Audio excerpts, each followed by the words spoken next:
STEMI or your ST elevation sa ECG, ganun. Okay, so now let's go to your muscular arteries. Yung elastic arteries pa lang yan. So these are medium to small arteries. They distribute blood to the organs and help regulate blood pressure by contracting or relaxing the smooth muscle in the media.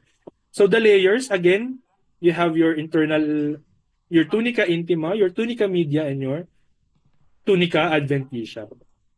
So the tunica media here, it's also thick because it is made up of muscle cells. Doon sa elastic artery natin, it is mainly made up of elastin and collagen. Ayan, so this is your muscular arteries. As you can see here, kung... Wait lang. Ayan. Another comparison kasi ng elastic tsaka muscular artery mo is that you know that you are looking at a muscular artery kung yung internal elastic lamina mo, this one, is folded. Bakit? Kasi nga, they are prone to constriction and dilation. So, para ma-accommodate niya yung action na yun, yung pasikip tsaka paluwag, dapat folded yan. Okay? And then, can see here your tunica media, which is made up of smooth muscles. So, you can see their spindle shape. And then your tunica adventitia.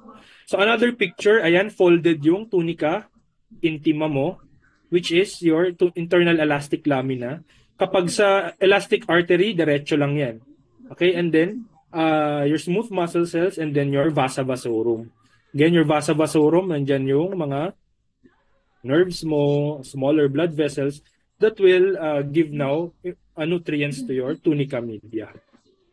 Okay, so one medical application for your muscular arteries naman is that your Raynaud phenomenon. Okay? Ano nga ba tong Raynaud phenomenon natin? So these are brief episodes of vasospasm in the walls of small arteries, which is triggered by changes in temperature like your cold and hot, and then by stress, which leads to the discoloration of fingers or toe. Basically, nagiging marker lang namin to or natin na there is poor perfusion sa isang part ng body. Okay, this is because of yung napaka-OA na pagka-vasospasm ng mga muscular arteries mo. As you can see, they're nagiging purple kasi nga ischemic siya.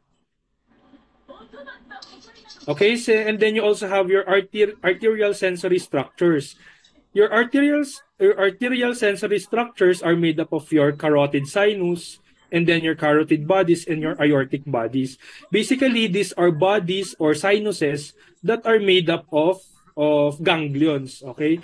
Itong mga to, they just detect yung composition ng blood kapag mababa yung oxygen, mataas yung bicarbonate or hydrogen ions. Kapag na-detect nila, they will interact with your glossopharyngeal nerve and your vagus nerve para magkaroon ng sympathetic tsaka parasympathetic effects. Okay, and then this is your glomus bodies, which are specialized region in your arterial walls containing cells that act as chemoreceptors naman. This one na detect niya changes in your carbon dioxide and oxygen and hydrogen. Okay, so now let's go to the smaller arteries, which are your arterioles. In your arterioles, since still this is a blood vessel, meron pa rin siyang intima, media, and adventitia. Your tunica intima, it is very thin, consisting only of endothelium, and the elastic lamina is already absent. Your tunica media, it is circularly arranged, still media, muscle, and then tunica adventitia, it is consists of longitudinally arranged collagen and elastic fibers. So as you can see here, wait lang.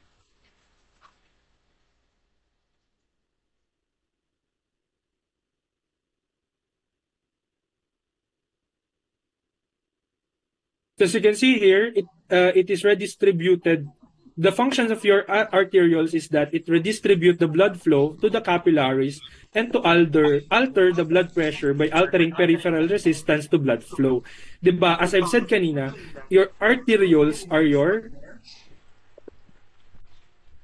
resistance vessels, okay? Peripheral resistance vessels because they are the major determinant of your systemic blood pressure. Kapag kumukuha kayo ng BP sa braso, ang mini-measure nyo talaga na pressure dyan ay yung mga arterioles ninyo.